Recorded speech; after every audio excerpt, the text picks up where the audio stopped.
नमस्कार जय जगन्नाथ आ गोटे मोर फ्रेश मिनी ब्लॉग को आपण मानक स्वागत जनाऊँ। शुभ सकाळ समस्त को शुभ पंचुक पंचुकर आज तो तृतीय दिन है।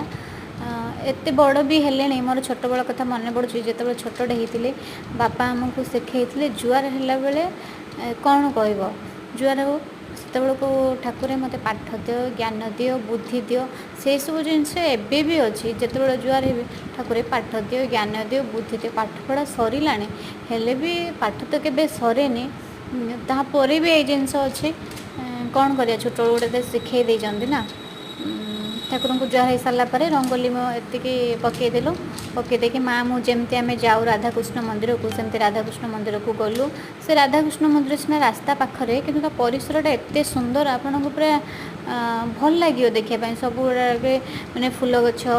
सबुज रंगर सब फूल गछ ग्रीन ग्रीन एवं तो टी वर्षा होगी जाते नीट एंड क्लीन भी देखी पार्टी आप भिडियो अच्छी पूरा परिष्कार परिच्छन्न तापर सबू मैंने सरल सुंदर सबुज देखा